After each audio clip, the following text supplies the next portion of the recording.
Nós vamos receber hoje a otorrinolaringologista, chefe do grupo de pesquisa em Zumbido, da Faculdade de Medicina da USP, professora Tani Gans Sanchez. Não precisava nem ser isso tudo, tão bonitinha que você é. Tá boa, meu amor? Tudo bom. E você? Melhor agora que te vejo. Obrigado, querida. Eu tenho uma relação de afetividade e intimidade com otorrinolaringologia por motivos óbvios, né? Meu instrumento de trabalho é minha laringe. Não, com certeza. Bom, agora, eu não entendi direito a relação da otorrinolaringologia com o chamado distúrbio psicológico, como alucinose, esquizofrenia. O que tem a ver? Não é coisa de psiquiatra, é isso? Então, aliás, eu tenho que te agradecer pelo convite para uma otorrinolaringologista vir falar sobre isso. Na verdade, o otorrino é o profissional que deve se interessar por absolutamente tudo que tem relação com o ouvido. Então, a alucinação auditiva e a alucinose são dois tipos de sons que as pessoas escutam, podem ser vozes ou músicas, assim como o zumbido, que é um som simples que só a pessoa escuta.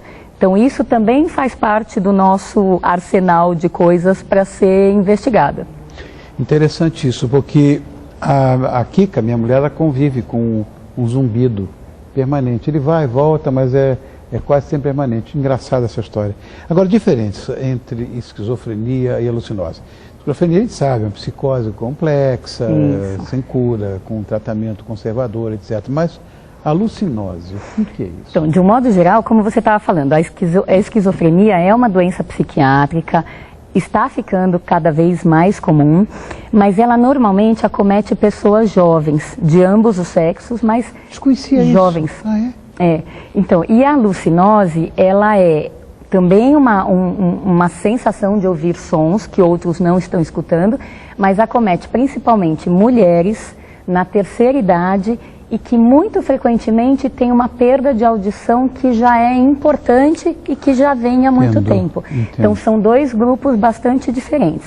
Mas o que mais diferencia a alucinação da esquizofrenia da alucinose do paciente com zumbido é o julgamento que a pessoa faz disso. Então, por exemplo, há pouco tempo eu atendi uma senhora que ouvia uma música dentro da cabeça dela. Que coisa! Mas no julgamento dela, essa música era por causa de uma vizinha do andar de cima, com quem ela tinha um certo desafeto, e ela achava que a vizinha colocava música no alto para incomodá-la.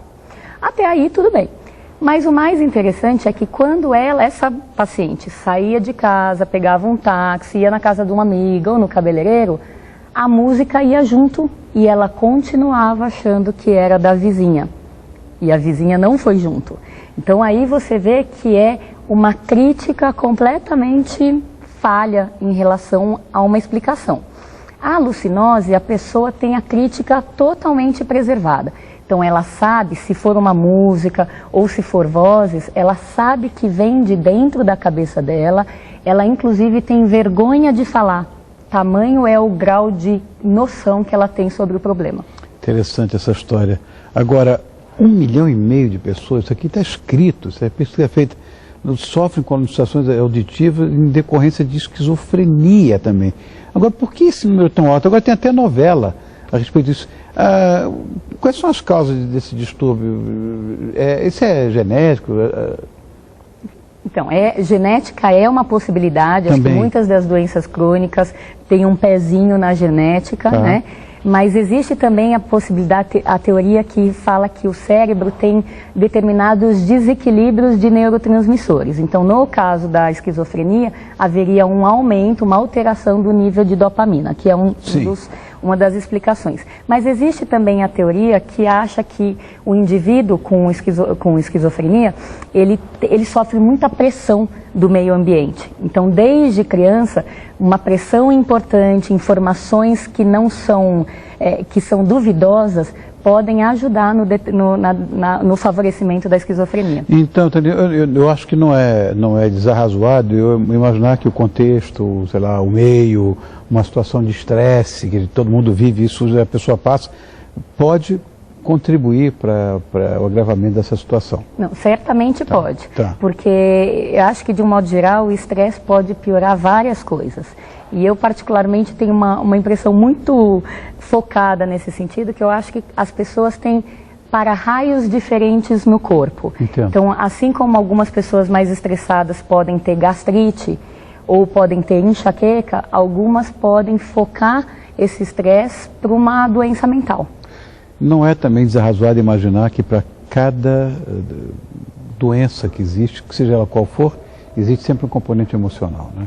Eu acredito piamente nisso. Também, quanto mais crônica e quanto mais difícil de tratar pelos métodos convencionais da medicina, maior a chance de ter uma base emocional.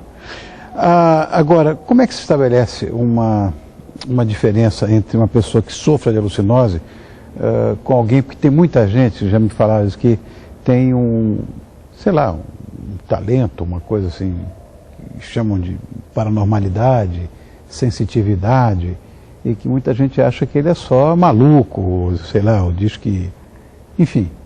Acho bárbara essa pergunta. De um modo geral, o que a gente pode dizer? O ouvido é um dos órgãos do sentido, a gente aprende isso na escola. Mas só depois, atuando, é que a gente vê a profundidade dessa explicação. Quer dizer, os órgãos do sentido estão aí para sentir o meio ambiente. Correto. E a pergunta é, o que existe no meio ambiente que pode ser sentido de maneira diferente de pessoa para pessoa? Então, eu particularmente concordo com essa possibilidade de alguns casos de zumbido, alguns casos de alucinose, alguns casos de alucinação, poderem ter uma interpretação de uma energia, de alguma forma de energia que a gente não vê, e não ser maluquice da pessoa. Eu concordo plenamente com essa possibilidade. Agora, a esquizofrenia, que tem até o nome de esquizofrenia progressiva, ela não vem de uma vez, ela vai aos pouquinhos, né? Isso. Tá. Agora, além do grupo de pesquisa, você coordena também o grupo de apoio a pessoas com zumbido. Achei isso aqui o máximo.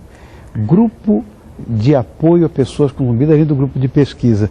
Como é o trabalho desse grupo de apoio? Então, o grupo de apoio está fazendo 10 anos agora, né? E é um trabalho voluntário, criado aqui em São Paulo, que envolve profissionais de várias áreas, então otorrinolaringologistas, fonoaudiólogos, psicólogos, dentistas e fisioterapeutas formados para tratar e orientar essas pessoas. Então, hoje nós temos o GAPS, que é a abreviatura, em 8 cidades do Brasil, todas elas fazendo o mesmo trabalho de palestras informativas, gratuitas, com discussão para ampliar o conhecimento sobre o zumbido, que é uma coisa que atinge 28 milhões de pessoas e tem pouquíssima fonte de informação confiável hoje em dia.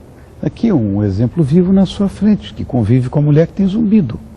É uma coisa, jamais poderia imaginar que existisse um grupo desse. Pois é, existe, tem 10 anos e a gente disponibiliza toda e qualquer ajuda para sua esposa. Parabéns, parabéns. Então, qualquer dúvida em relação a você que tenha problema nesse sentido, o zumbido, liga para a nossa produção aqui, para a Gazeta, que nós encaminhamos você, minha bonitinha, você, bonitão, que tem esse problema. Eu quero agradecer muito a presença desta bonitinha que está aqui, que não precisava ser otorrinolaringologista. Olha, tem cara de miss, não é? E professora, mais ainda, professora, a Tânia Gans Sanches, que é chefe do grupo de pesquisa em zumbido da Faculdade de Medicina da USP. Referência maior não pode existir. Obrigado, meu amor. Eu que agradeço. Obrigado por ter vindo, viu? Eu que agradeço. Obrigada mesmo.